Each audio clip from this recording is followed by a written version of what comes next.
Universidad de Belgrano. Baja la aplicación V Mobile a tu celular. Cultura, educación, conferencias, doble diploma. Elegí lo que te gusta.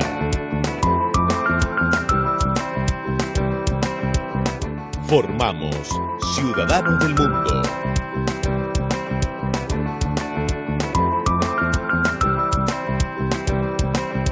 Universidad de Belgrano. www.v.edu.ar.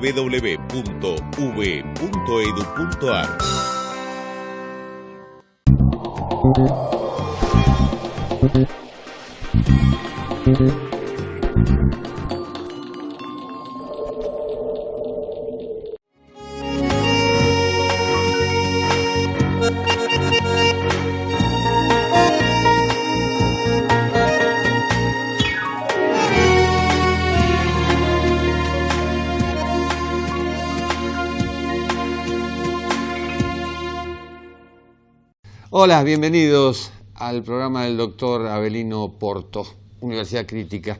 Y aquí en Universidad Crítica trataremos varios temas que tienen que ver, por supuesto, con el momento que estamos viviendo. No hay modelos en el mundo, tampoco hay certezas, y no habrá certezas, por supuesto, hasta que no aparezca la dichosa vacuna contra el coronavirus. Pero hay indicios, por ejemplo, como el de Japón. Allí el primer ministro Shinzo Abe dijo: a finales de mayo se termina el confinamiento, pero, ojo, se mantiene un nuevo estilo de vida.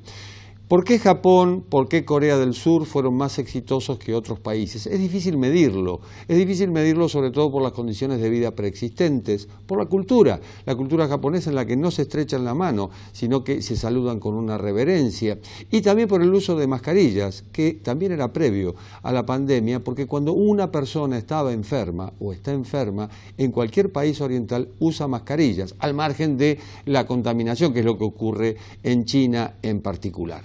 Hay modelos que se toman en el mundo y dicen, bueno, a ver, Suecia es exitoso, Suecia ha mantenido abiertos los bares, los restaurantes, los gimnasios, las escuelas y ha vuelto a la normalidad. Pero los países escandinavos dicen, no, en realidad tienen más casos que nosotros, que cerramos las fronteras. Y así sucesivamente, y nos vamos adentrando en lo que ocurre en Argentina, el humor social. ¿Cómo está el humor social de cara a la pandemia, a la cuarentena? ¿Cómo está el humor social de cara al levantamiento virtual o, digamos, eventual del confinamiento? Ese es otro tema que también se engarza con una preocupación muy particular en Argentina, la economía. Y hablando del mundo, empezamos con el mundo y nos damos una vuelta, al final también por el mundo. Todo eso aquí en Universidad Crítica.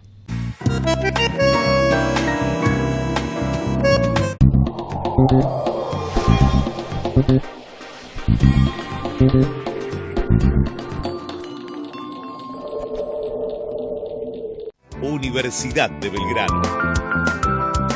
Esta es nuestra vida universitaria. Trayectoria, credibilidad, prestigio.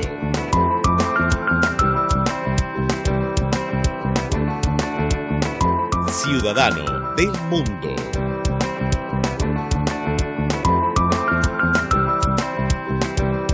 Universidad de Belgrano. www.v.edu.ar.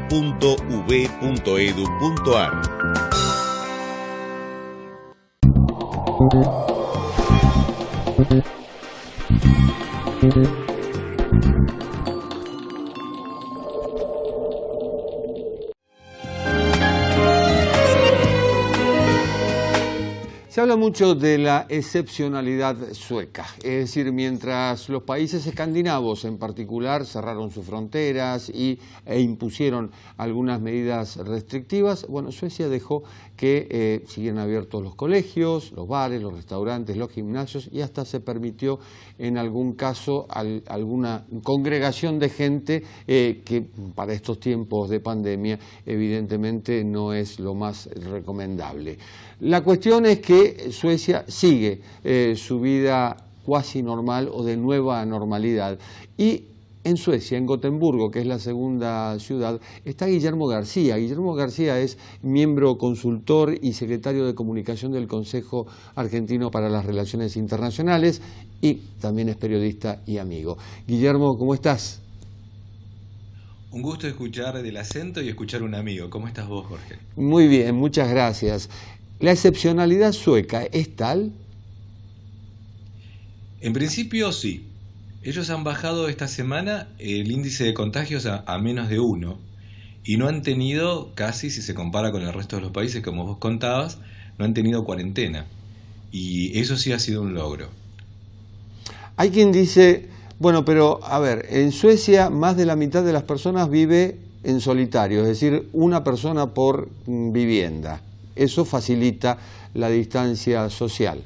Y eso es lo que se dice desde afuera, por supuesto. Pero desde afuera los mismos países escandinavos dicen esto no les ha resultado tan bien porque tuvieron más casos que nosotros. Estoy hablando de Noruega, de Finlandia, de Dinamarca. Es totalmente cierto, Jorge, eso. Si vos comparás en el índice de en la cantidad de contagiados, Suecia está arriba de Dinamarca y de Noruega, y obviamente de Finlandia, que está más aislado.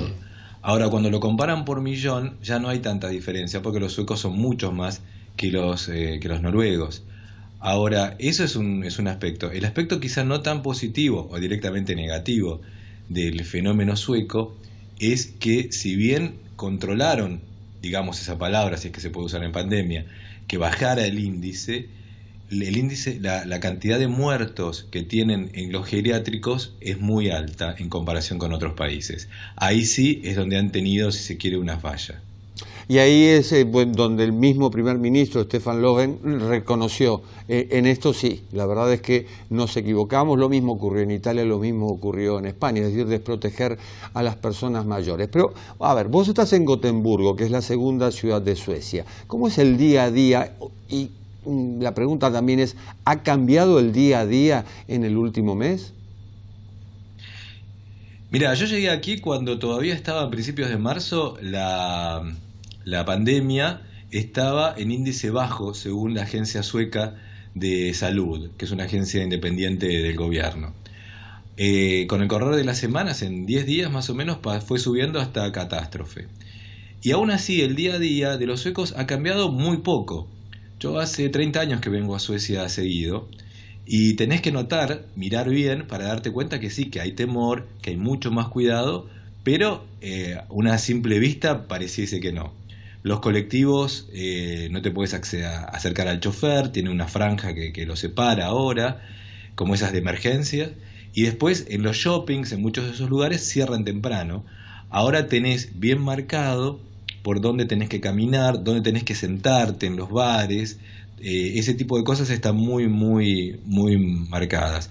¿Hay una distancia social que se aplica? Casi siempre. Ahora, yo sí, no puedo abrir la ventana de atrás, pero si abro vas a ver un parque donde hay chicos jugando, viniendo del colegio, personas una al lado de otra. Hay un poco no digo que están relajados, pero hay cierta distancia contenida. ¿Ha habido algún tipo de comercio cerrado durante, digamos, la etapa crítica? Mira, lo que ha habido es, en Estocolmo, la propia alcaldesa tuvo que ir a cerrar algunos negocios porque no cumplían con el estricto protocolo de distancia que tienen para los bares y todo eso. Eso fue lo máximo. Después, Volvo no cerró, suspendió en más de una oportunidad las operaciones.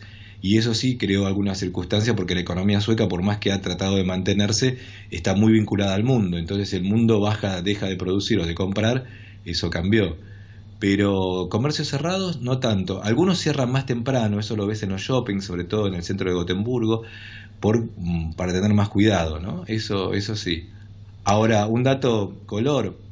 Nosotros, para poder seguir trabajando, yo tengo que conseguir computadoras porque se me han roto, bueno, todo ese tipo de cosas. Y cuando salgo con esa escafandra que tenemos, que usamos mucho en Argentina también, para tener distancia, esa que es transparente.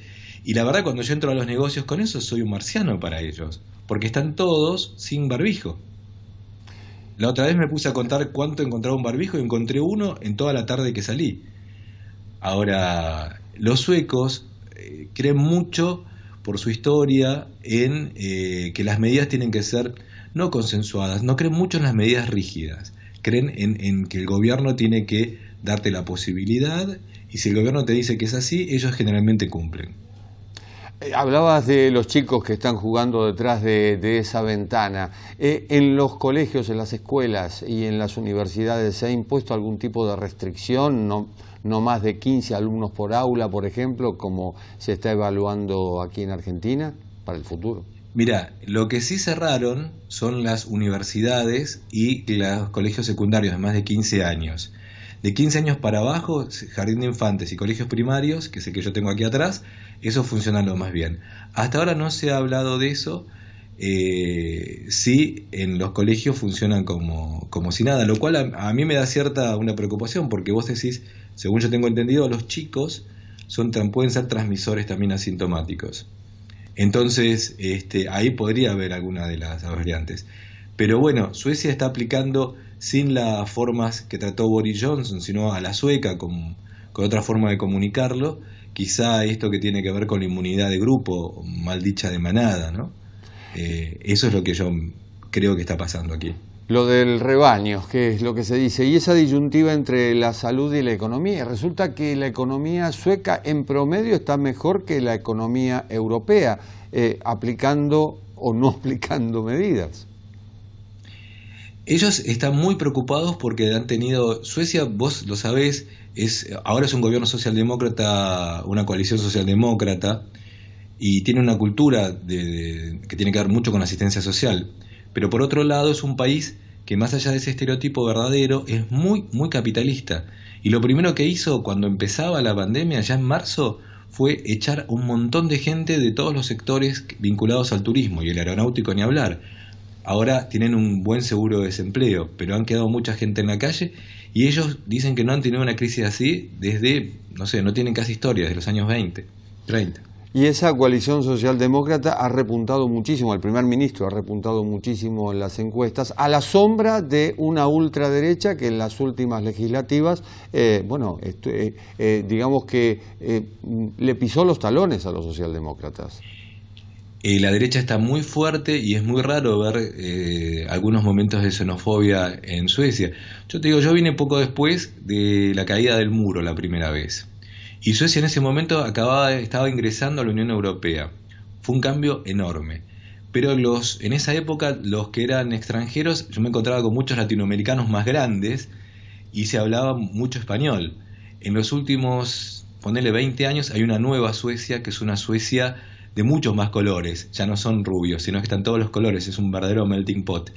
Y ahí es donde una derecha, increíblemente, para lo que uno quiere y entiende a los suecos, ha hecho pie, muy xenófoba, muy, muy arbitraria, que no se nota, es una minoría, pero se nota y aparentemente está teniendo cada vez más aceptación, ¿no?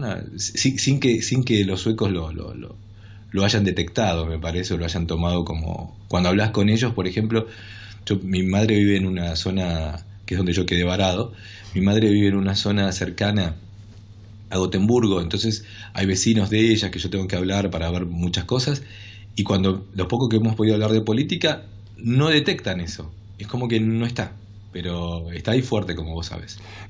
Prima mucho más la economía, el estado de bienestar que la política, esto es evidente. Y hablando de economía, también hay, digamos, una costumbre de los suecos, y es el teletrabajo, cosa que para otras latitudes ha sido o es una novedad todavía, esto de quedarse en casa y trabajar. ¿Eso lo estás notando? Sí, ellos tienen una cultura muy de... Aquí se ve mal si vos trabajás, viste, nosotros somos los argentinos y sobre todo somos muy workaholic. Vos sos un caso, no sé cómo harías en Suecia con todo lo que trabajás. Ellos ven mal eso. Si vos estás trabajando más horas que la que corresponde, quiere decir que algo está saliendo mal y no estás cuidando tu vida. Y no sos un empleado confiable, porque no tenés ese balance. Entonces ves cosas hermosas. Ves a los padres yendo a buscar a los hijos mucho más en proporción que las madres en algunos casos. A mí, te digo, muy breve, cuando yo voy a buscar a mis hijos al mediodía, estoy pensando todo lo que he dejado y lo que me están llamando. Bueno, esa situación no las ves. Pero con respecto al teletrabajo, ya estaba... instaurado bastante en Suecia. E incluso las conexiones son buenas. De hecho, esta conexión que estamos teniendo yo la estoy haciendo por celular. Y no se cae, generalmente. Entonces, hay una cultura ya de cuánto... Lo importante es la productividad. No importa en qué horario, no importa cómo lo haces. Pero sí son muy... como hablamos al principio, son muy capitalistas y a la vez muy liberales liberales en el sentido de dejar pasar, que vos te tomes tu tiempo. Pero también tienen un gran sentido de familia. Las licencias por maternidad y paternidad así te lo demuestran, e inclusive el acompañamiento de los padres a los hijos en los colegios, sobre todo cuando son chicos. Exacto, e incluso te cuento un dato. Esto sí fue para mí nuevo. Los primeros días pude llevar a mi madre al hospital. Ella por cosas menores, ella había tenido una situación muy dura y ahora ya estaba mejor, y lo mío era más un acompañamiento moral. Entonces, en uno de los que fuimos, ya cuando empezaba el coronavirus, yo pregunté que bueno, y les dije algo, bueno, los suecos como siempre no son tan afectivos como el resto de las personas, y me contaban ellos, una enfermera que estaba ahí, me decían, no, mirá, es verdad, los suecos no saludamos con un beso, no somos como los italianos, pero somos de abrazar mucho. Cuando alguien ya nos cae bien enseguida, siempre nos abrazamos. Así que has tenido también su adaptación esto, ¿no? Seguro, tiene que haber adaptación, pero también se viene la nueva normalidad. Hablábamos hace un ratito de lo que ocurre en Japón, donde la reverencia reemplaza a estrecharse las manos. En Japón también hay, digamos que hay costumbre de usar las máscaras en casos de enfermedad, y esa distancia social que facilita, en cierto modo, aplicar estas nuevas normas o vivir esta nueva normalidad. ¿Crees que en Suecia el cambio va a ser significativo o en realidad siguen viviendo tal como antes, más allá de que ahora, digamos que ya la distancia social no sea una costumbre, sino casi una imposición, pero una imposición propia de cada uno? Yo creo que siguen viviendo como antes, con algunas restricciones, con pequeños cambios. No está lo que imagínate que veo todos los medios argentinos todo el tiempo, y no está la sensación que tenemos nosotros, que es un cambio tan fuerte. Ellos es un cambio más suave.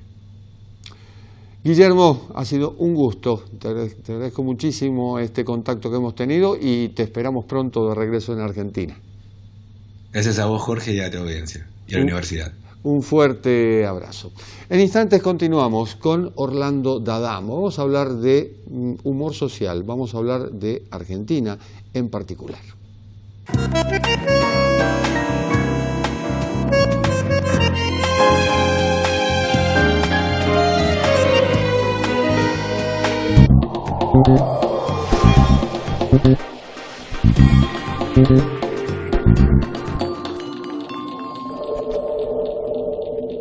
Universidad de Belgrano. Baja la aplicación V Mobile a tu celular. Cultura, educación, conferencias, doble diploma. Elegí lo que te gusta.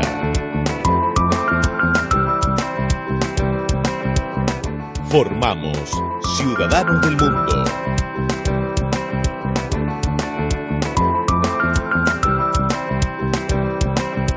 Universidad de Belgrano. www.uv.edu.ar.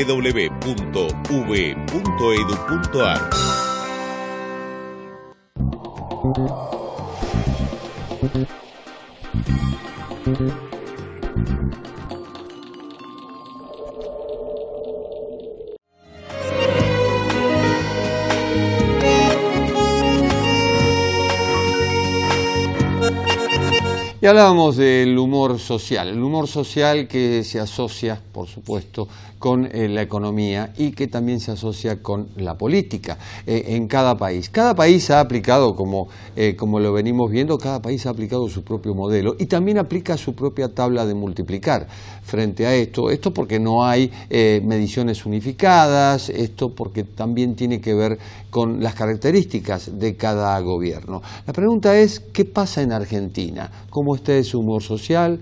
¿Cómo está la economía? ¿Cómo está la política? Bueno, estamos en comunicación con el doctor Orlando D'Adamo, que es director del Centro de Opinión Pública de la Universidad de Belgrano. Orlando, bienvenido. ¿Qué tal? Muy bien, muchas gracias. cómo ves el costado social y cómo ves el costado político de este periodo tan particular que estamos viviendo? Mira, yo creo que acá hay un proceso que va atravesando distintas etapas. Yo creo que los primeros 14 días tuvieron un alto convencimiento de la gente, porque había pasado lo que en opinión pública llamamos la inoculación. Es decir, cuando el presidente decide tomar la medida de que estemos todos en cuarentena, lo hace sobre una sociedad que ya sabía las cosas que estaban pasando, muy especialmente en España e Italia, que encima son países cercanos a nosotros, y teníamos noción de lo peligroso que era no tomar esas medidas. Por lo tanto, él encontró un terreno fértil para llevar a cabo esa propuesta. Ahora, acá empieza a darse una situación que es ese entusiasmo, entre comillas, inicial, empieza a difuminarse cuando empieza a aparecer otro problema que viene creciendo y que todavía te diría que no tenemos ni siquiera mayoritariamente la idea de lo grave que es la presión económica. Entonces yo lo que creo que puede suceder, y que esto va a alterar el humor de la gente y va a alterar las posibilidades de seguir cumpliendo con esto, es que la gente diga, pero si no pasa nada. Por eso digo, está un poco atrapado en su propio éxito inicial. Si no pasa nada, si está todo bien, si en realidad tenemos una cantidad de muertos, yo creo que a esta altura en España se contaban, no me atrevo a decir en decenas de miles, pero seguro que en miles, desde el caso 1 en España hasta a la cantidad de días que llevamos aquí del caso 1, la verdad, esto está bastante bien, está bien, no es para tanto. Y entonces la gente empieza a pensar en otra cosa, que es el bolsillo. Entonces, en ese sentido, yo creo que el gobierno se está llevando a un lugar que no es el que se imaginó que iba a llegar si las cosas salían bien. Y adicionalmente te diría una cosa que me parece que es también importante, es pensar que esta es una medida que se toma contra lo que es la normalidad de la vida de las personas y que evidentemente no puede ser largamente sostenible en el tiempo, con el agravante en Argentina que además la vamos a aflojar cuando empiece el invierno. ¿Cómo se compatibiliza el malestar social y económico con la buena imagen del gobierno? Yo creo que la buena imagen está fuertemente asociada a los números de la pandemia. Los números argentinos son razonablemente buenos. Vos decías hace un minuto en la presentación algo que es muy correcto. Esta pandemia ha marcado en el nivel macro mundial dos cosas muy importantes. Una, el mal papel de la Organización Mundial de la Salud, y en segundo lugar, la dificultad, sobre todo los que estamos acostumbrados a manejar cifras de opinión pública, las dificultades que tenemos para comparar resultados. En este aspecto, yo creo que los resultados parecen ser muy buenos y eso le da mucha confiabilidad a la gestión del presidente, que además se la puso sobre sus hombros. O sea, él va a ser el dueño del éxito, pero también del fracaso de esto si esto no evoluciona como se espera. Entonces yo creo que eso lo va a mantener por un tiempo, pero vuelvo a repetir, empieza a crecer la presión por resolver las cuestiones económicas, porque lo que va a pasar en Argentina, yo espero equivocarme totalmente y que me hagas una entrevista dentro de 3 meses y digamos que cataclismático que estuviste en tu afirmación. Yo creo que lo que va a suceder en Argentina va a ser de una envergadura inimaginable. Solo los que pasamos por el 2001 y lo tenemos muy claro, nos vamos a imaginar lo que va a suceder. Yo creo que cuando la gente le empiece a preocupar más el bolsillo que contagiarse el COVID-19, esa imagen va a bajar. Y por otro lado, ha habido una serie sucesiva de errores que yo creo que no se cometieron en la primera parte. En la primera parte del presidente, los primeros 15 días, la primera cuarentena la manejó muy bien en la comunicación. Él tiene un estilo muy adecuado para comunicar este tipo de cosas. Es una persona con como un estilo moderado para hablar, que no excluye al otro, no es autoritario. No sé, se le imaginaría a Cristina haciendo esto y la verdad hubiera sido muy complicado, ¿no?, manejar esa comunicación. Pero él encajó muy bien.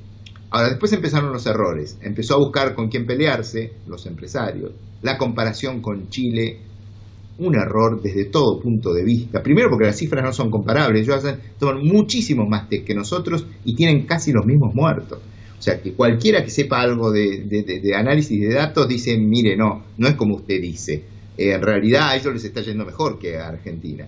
Y yo creo que en el camino, para subir el mal humor de la gente, sucedieron 2 cosas. Una que quedó empequeñecida, que fue el pago de los jubilados con esas colas horrorosas en los bancos, y la otra, sin ninguna duda, es la liberación masiva de presos a tal extremo que el gobierno ha vuelto atrás. Y si en algo es sensible la clase media que lo había apoyado en esa buena imagen, es por ejemplo a los temas de seguridad y de mano blanda con las personas que han cometido delitos. O sea que yo creo que estos números, de hecho ya las encuestas de esta semana lo marcan, ya se hablaba de una merma de entre un 6 y un 7% de su imagen.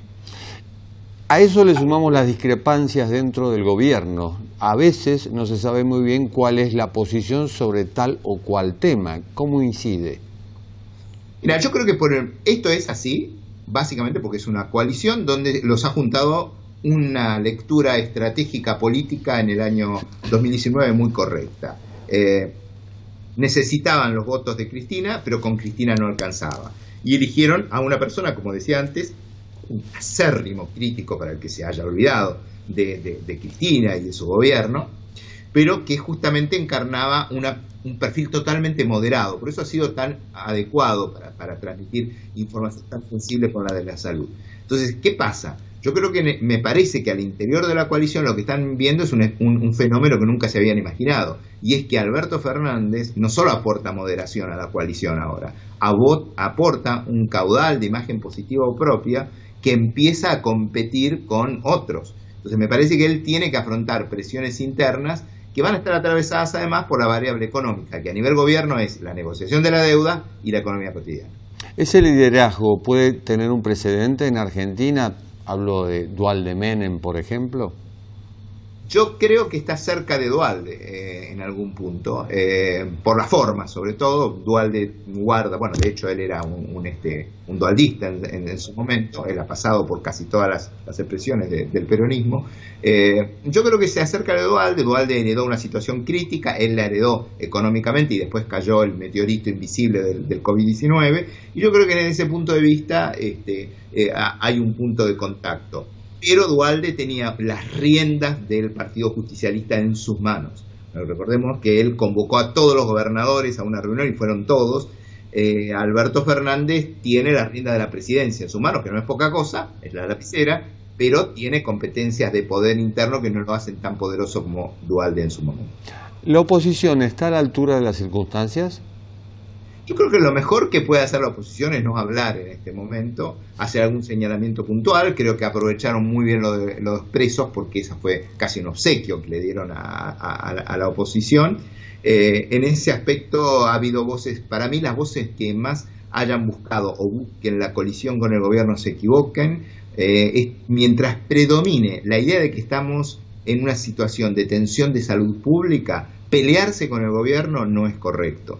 Pero diría que han tenido un papel relativamente inocuo, salvo alguna voz puntual, pero lo lógico sería que estén anotando todos los errores que se han cometido hasta ahora, de tal manera que cuando salgamos de la tensión sanitaria y volvamos a la política al 100% y al resolver los problemas económicos, la oposición debería, si encuentra un líder adecuado, porque esto no está fácil, debería poder expresar sus diferencias. ¿Y el Congreso? Nos estamos manejando con decretos de necesidad y urgencia.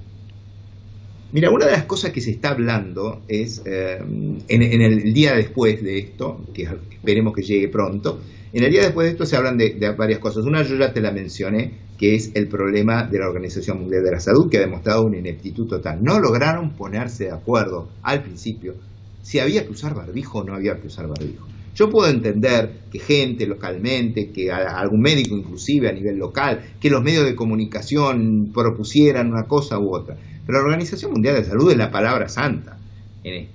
Y si ni ellos se pusieron de acuerdo en este punto, tenemos un problema. La segunda cuestión es que tardaron en declarar la pandemia. Y después hay una serie de temas con China que exceden este contexto. Entonces yo diría que esa ha sido una víctima. La segunda víctima son las estadísticas, porque creo que todavía no sabemos sinceramente bien dónde cada país está parado. Te doy un dato. Venezuela tiene 330 casos, por ejemplo. Una cosa que no se dice, Perú tiene la mitad de los casos, la mitad de los muertos de Brasil. Perú ha quedado como oculto por el tema de Ecuador. ¿Por qué te señalo todo esto? Y quedó como difuminada su número. Te señalo todo esto porque significa que tenemos muchos problemas con los números. Y por otro, es la tentación autoritaria.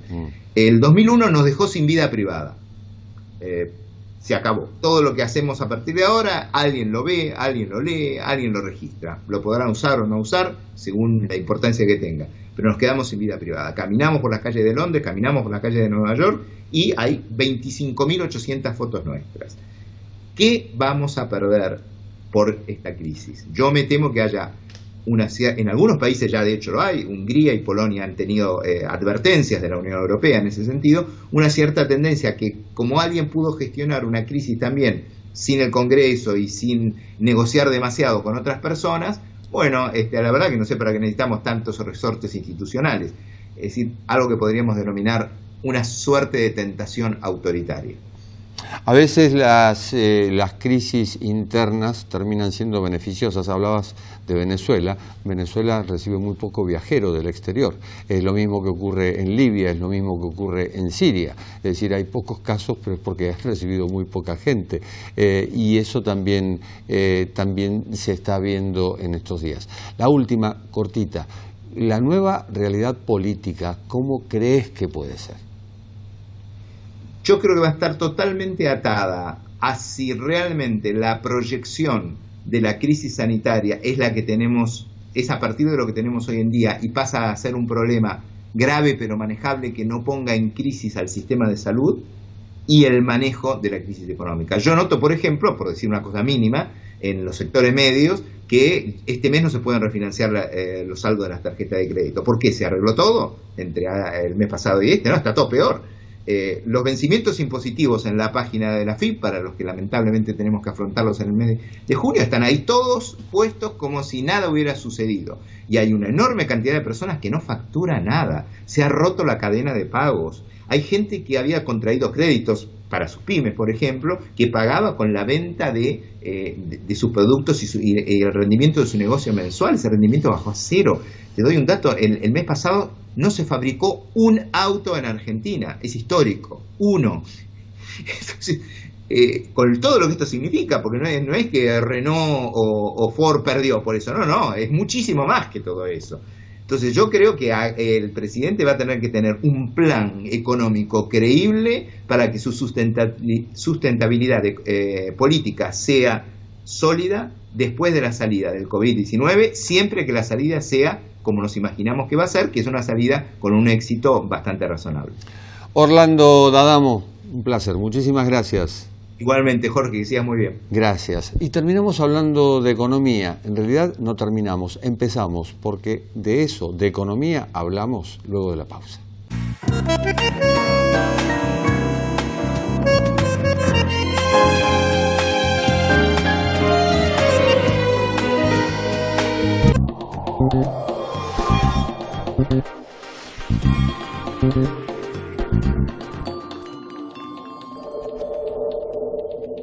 Universidad de Belgrano. Baja la aplicación V Mobile a tu celular. Cultura, educación, conferencias, doble diploma. Elegí lo que te gusta.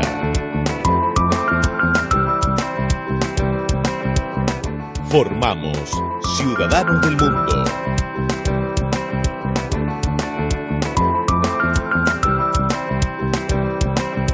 Universidad de Belgrano.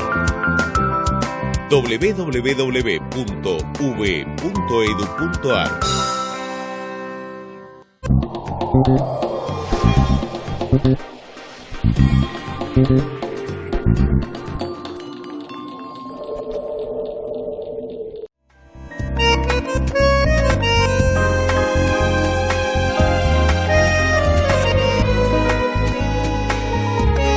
Y hablábamos de economía justamente y los pronósticos no son para nada alentadores, los pronósticos que tienen que ver sobre todo con la etapa post-pandemia, esa nueva normalidad como se la llama. ¿Será normalidad en cuanto a números? Bueno, parece que no. Y esos pronósticos evidentemente agarran mejor parados a aquellos países que, digamos, están mejor en cuanto a los números que a otros, como es el caso de Argentina, donde todavía se discute la disyuntiva entre la economía y la salud.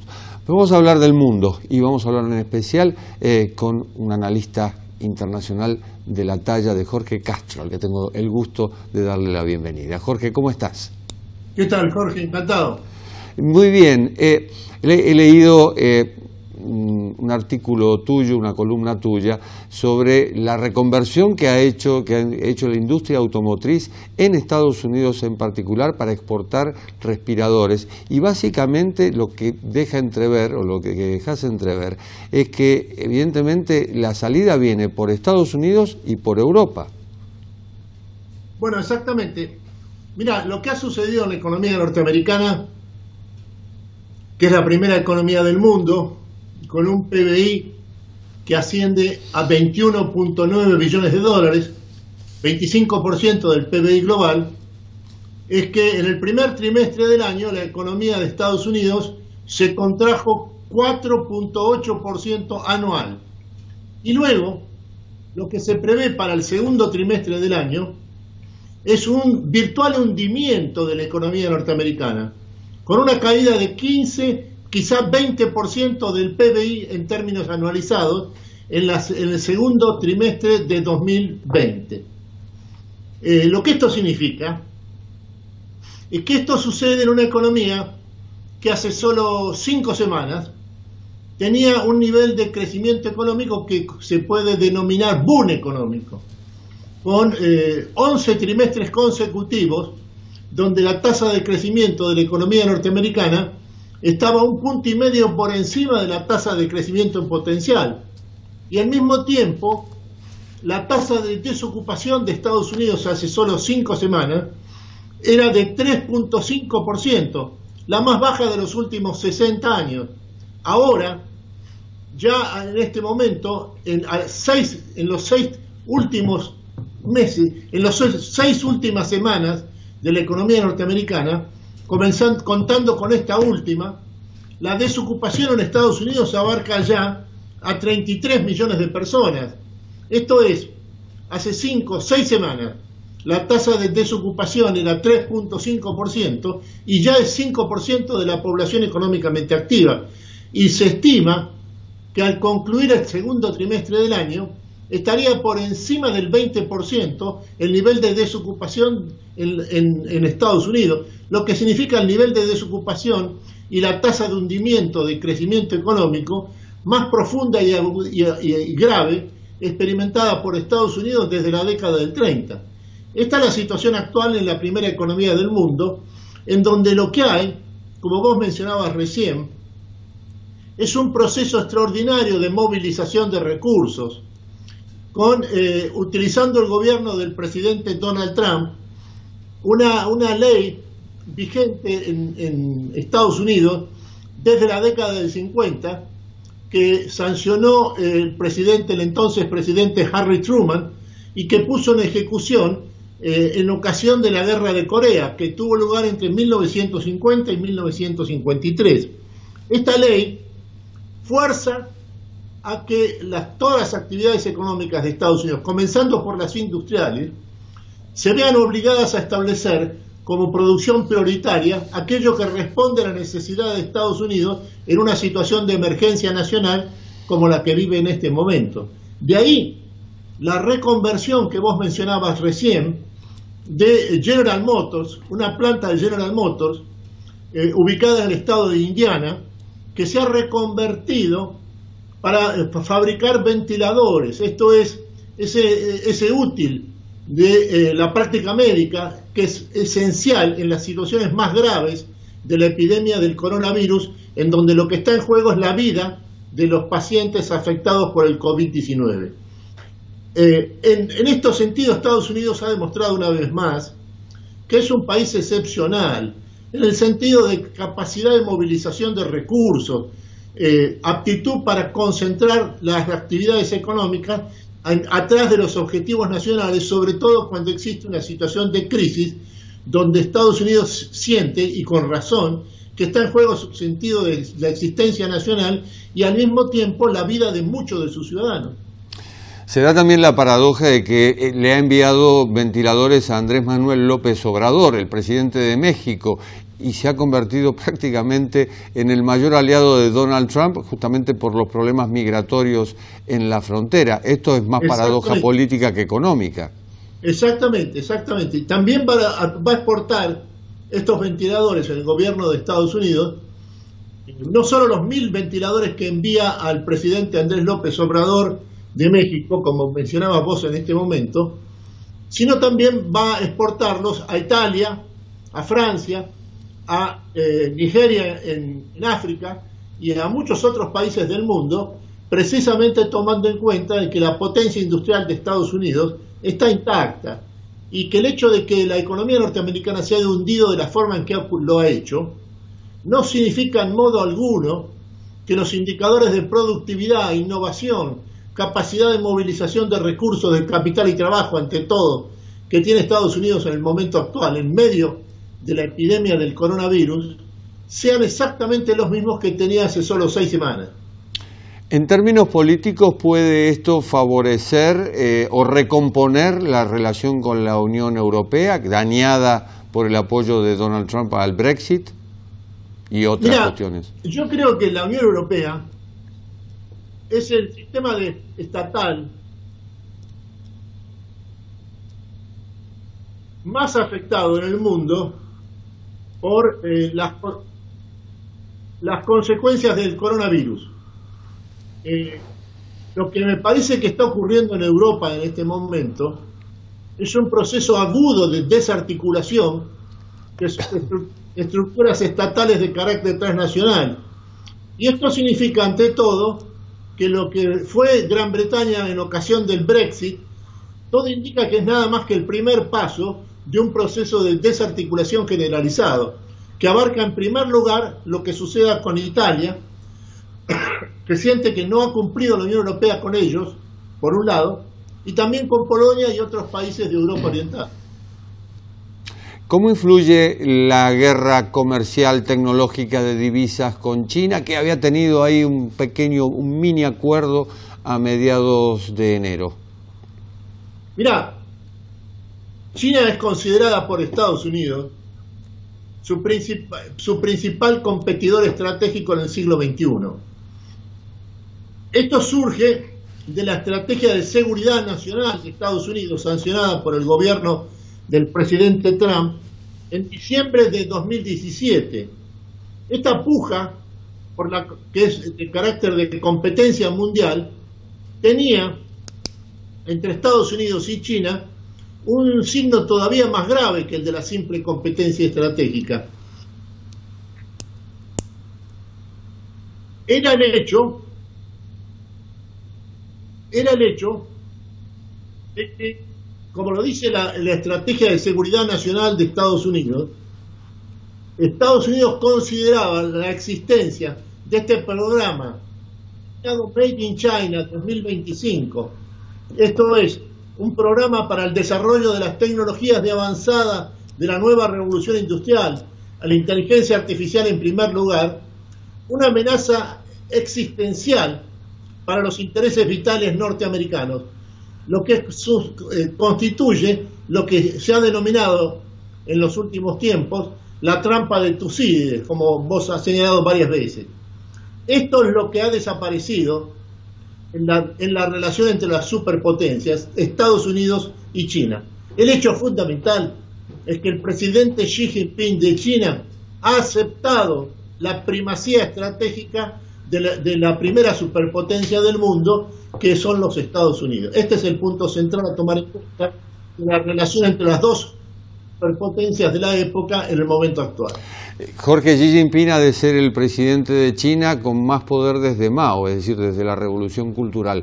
Pero Donald Trump está a 180 días más o menos de las presidenciales en las cuales pretende ser reelegido. En Estados Unidos se dice que con 4,8% de desempleo es muy difícil acceder a un segundo mandato y hoy estás hablando de un 6%. ¿Cómo ves esto de cara a las elecciones de noviembre? Mirá, la situación de Estados Unidos en el momento actual es verdaderamente excepcional. No hay nada en la historia norteamericana semejante a lo que ha ocurrido en Estados Unidos en las últimas 6 semanas. Lo que esto significa, cuando se aproxima ya la contienda electoral presidencial del 3 de noviembre de este año es que las próximas elecciones presidenciales en Estados Unidos se convierten, por la necesidad de los hechos, en un referéndum nacional sobre el gobierno y la personalidad del presidente Donald Trump. Acá lo que está en juego en Estados Unidos es si la opinión pública percibe o no percibe que la existencia nacional norteamericana depende ahora de la reelección o del rechazo a la candidatura presidencial del presidente Donald Trump. Si estima que ha logrado enfrentar exitosamente este desafío existencial del coronavirus, en ese caso lo que hay que dar como un hecho es que el próximo presidente de Estados Unidos en los siguientes 4 años va a ser nuevamente Donald Trump. Jorge Castro, muchísimas gracias, un placer como siempre. Chao, Jorge, gracias por llamarme. Al contrario, encantado. Y seguimos, y ahora otra vez, turno de la economía, pero la economía pura y dura, la Argentina.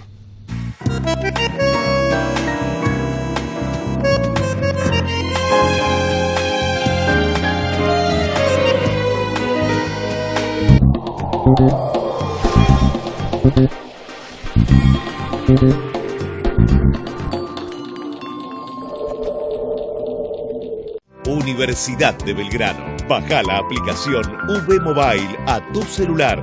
Cultura, educación, conferencias, doble diploma. Elegí lo que te gusta.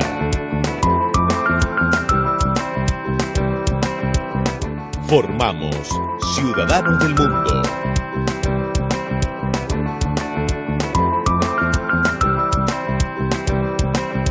Universidad de Belgrano. www.uv.edu.ar.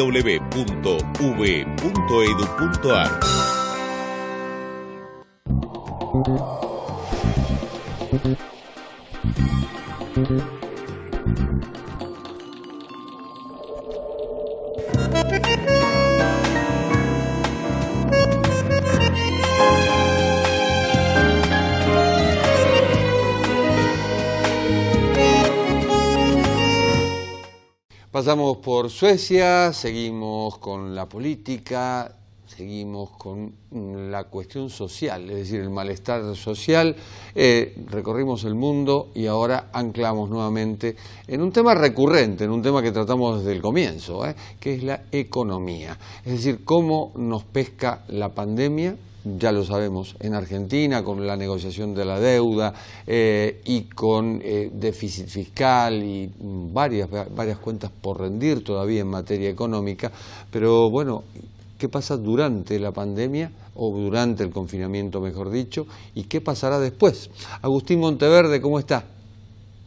Un gusto, Jorge, ¿cómo está? Encantado de saludarlo. Bueno, a ver, el economista, ¿qué me dice?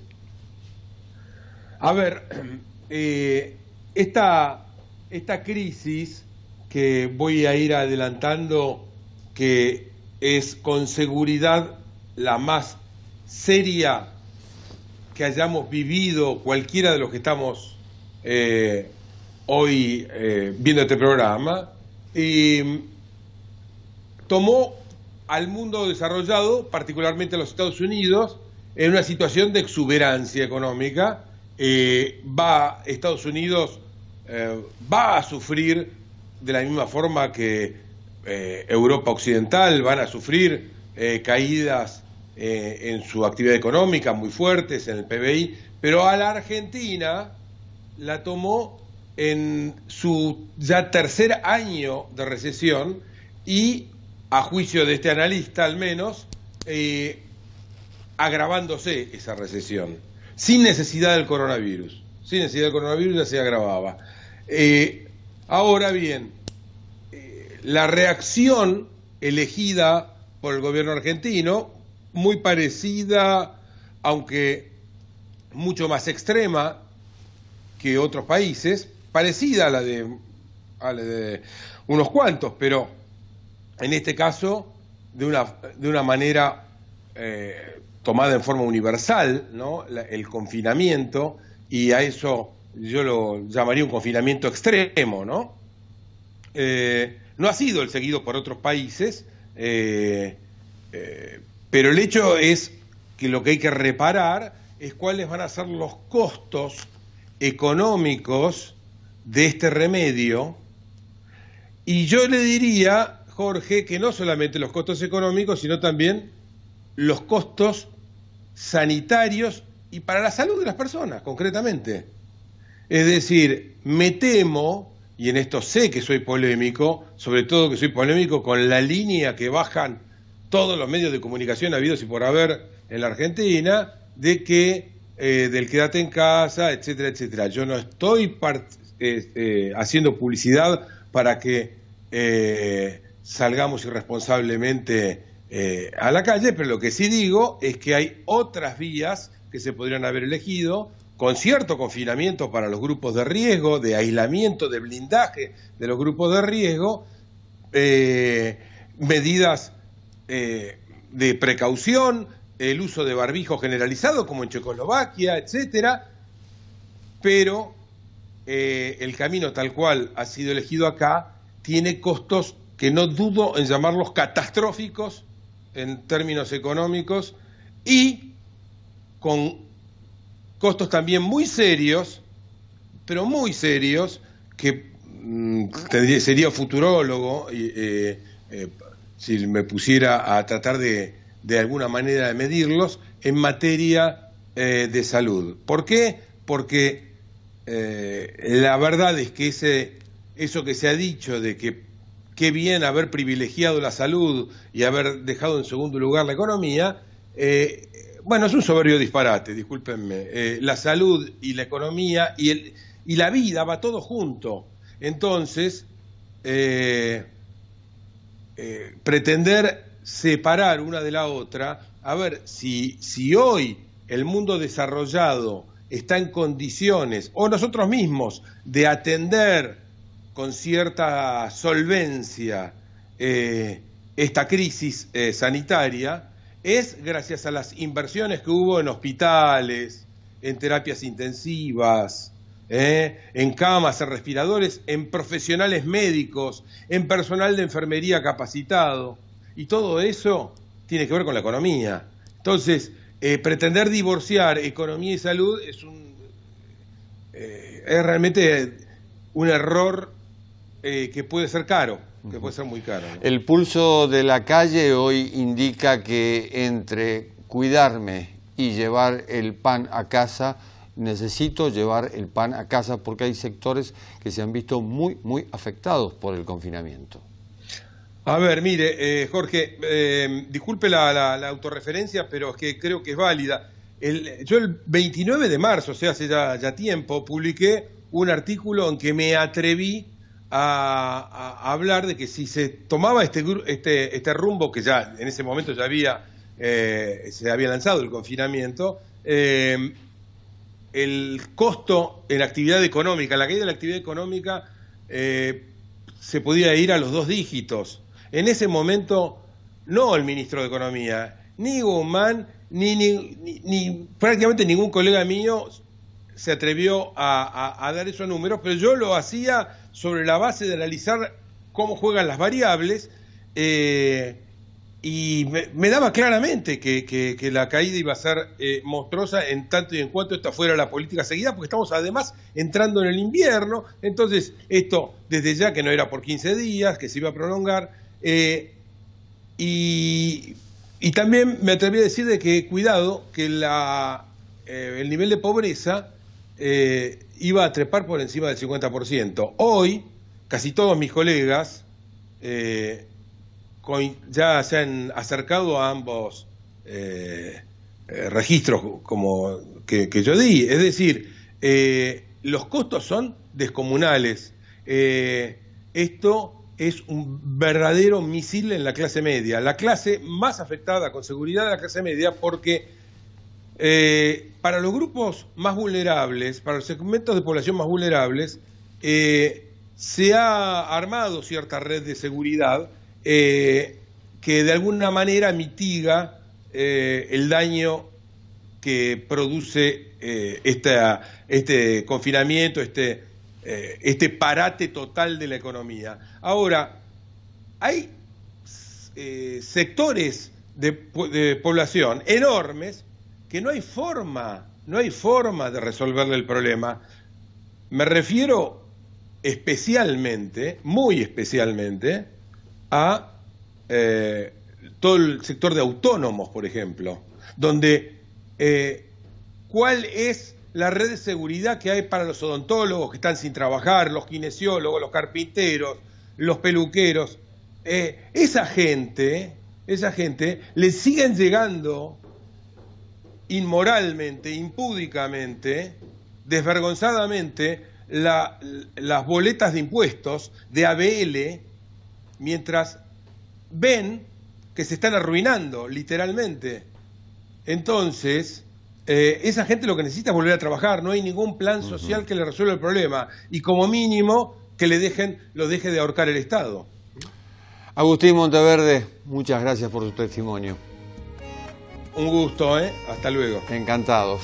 Y esto ha sido todo por hoy en Universidad Crítica, el programa creado y conducido habitualmente por el doctor Avelino Porto. Hasta la próxima.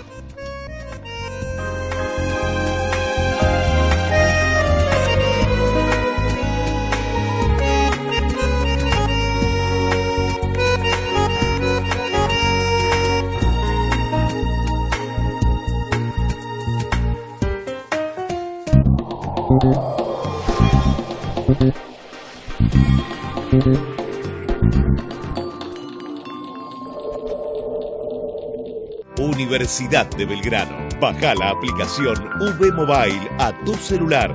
Cultura, educación, conferencias, doble diploma. Elegí lo que te gusta.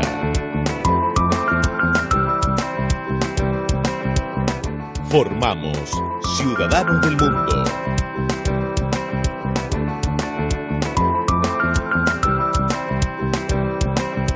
Universidad de Belgrano. www.uv.edu.ar